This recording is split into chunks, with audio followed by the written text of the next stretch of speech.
Others with a more secular approach who have also been very successful. Let's take Warren Buffett of Omaha, Nebraska. If you had put $10,000 in 1965 into his company, Berkshire Hathaway, you would have $1 million today. Warren was a chapter in my 1972 book, Super Money, so I've known him a long time. He learned his trade with Ben Graham, the original dean of security analysis at Columbia University. I don't think Warren has ever been on television until this interview, and he has certainly never courted publicity, but recently he got a lot of it when he emerged as the key figure in the takeover of ABC by Capital Cities. Warren will be the largest shareholder of the new company, and his own net worth is now far in excess of $500 million. But when I spoke with him last fall in his office in Omaha, he very characteristically made his investment style seem so perfectly simple. The first rule in investment is don't lose. And the second rule in investment is don't forget the first rule, and that's all the rules there are. I mean, if you buy things for far below what they're worth, and you buy a group of them, you basically don't lose money. Warren, what do you consider the most important quality for an investment manager?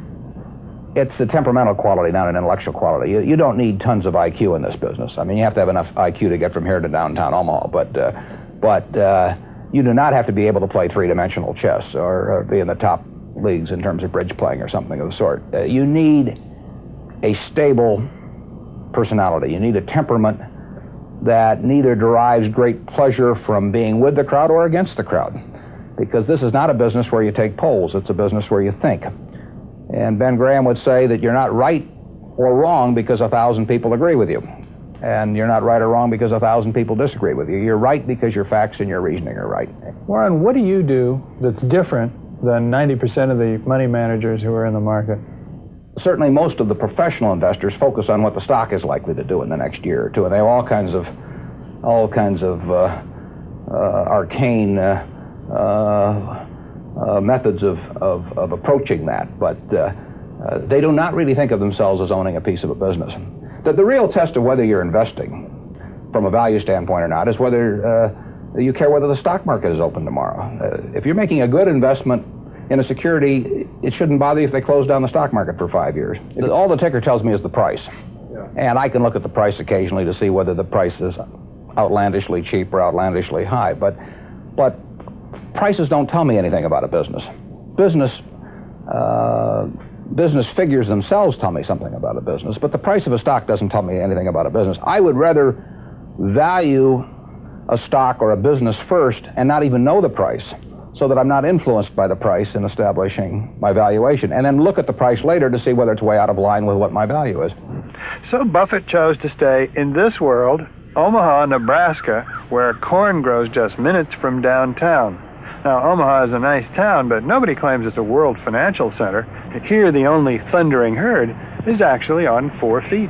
Don't you find Omaha a little bit off the beaten track for the investment world? Well, believe it or not, we get mail here, and we get periodicals, and we get all the facts needed to make decisions. And unlike Wall Street, you'll notice we don't have 50 people coming up and whispering in our ear that we should be doing this or that this afternoon. You appreciate the lack of stimulation here? I like the lack of stimulation. We get facts, not stimulation here. That's terrific. How can you stay away from Wall Street? Well, if I were on Wall Street, I'd probably be a lot poorer.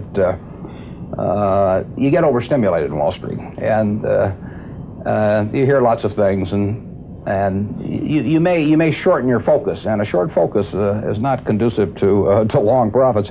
And here I can just focus on what businesses are worth.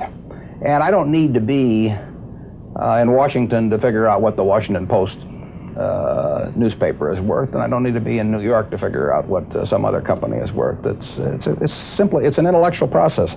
Well, and the less static there is in that intellectual process, really the better off you are. What is the intellectual process? The intellectual process is defining your area of competence in valuing businesses, and then within that area of competence, finding whatever sells at the cheapest price in relation to value. And there are all kinds of things I'm not competent to value, but there are a few that I am competent to value. Have you ever bought a technology company? No, I really haven't.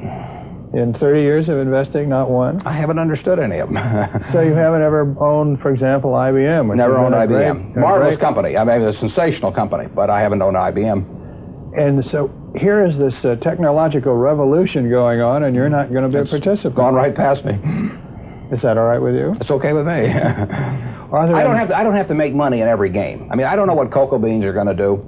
I don't, you know, there are all kinds of things I don't know about, and that may be too bad, but you know, why should I know all about them? I haven't worked that hard on them. In the securities business, you literally every day have thousands of the major American corporations offered to you at a price that changes daily, and you don't have to make any decisions. You have to make nothing is forced upon you. So there are no called strikes in the business. The pitcher just stands there and throws balls at you, and if you're playing real baseball and it's between the knees and the shoulders, you either swing or you get a strike called on you. If you get too many called on you, you're out. In the securities business, you sit there and they throw U.S. Steel at 25 and they throw General Motors at 68, and you don't have to swing at any of them. They may be wonderful pitches to swing at, but if you don't know enough, you don't have to swing. And you can sit there and watch thousands of pitches, and finally you get one right there where you want it, something that you understand, and then you swing. And so you might not swing for 6 months. You might not swing for 2 years. Isn't that boring? It would bore most people, and certainly boredom is a problem with most professional money managers. If they try to sit out an inning or two, not only do they get somewhat antsy, but their clients start yelling, "Swing, you bum!" You know, from the stands, and that's very tough for people to do. Warren, your approach seems so simple. Why doesn't everybody do it? Well, I think partly because it is so simple. That the academics, for example, focus on all kinds of variables. Partly because by academics, you mean professors of right, finance? Yeah, the data's there. In business school? Sure, and the data's there. So they focus on whether if you buy stocks on Tuesday and sell them on Friday, you're better off, or if you buy them in election years and sell them in other years, you're better off, or if you buy small companies. There are all these variables because the data are there, and they've learned how to manipulate data. And as a friend of mine says, to a man with a hammer, everything looks like a nail. And once you have these skills, you just are dying to utilize them in some way, but they aren't important. If I were being asked to participate in a business opportunity, would it make any difference to me whether I bought it on a Tuesday or a Saturday or an election year or something? It's not what a businessman thinks about in buying businesses. So why think about it when buying stocks? Because stocks are just pieces of businesses.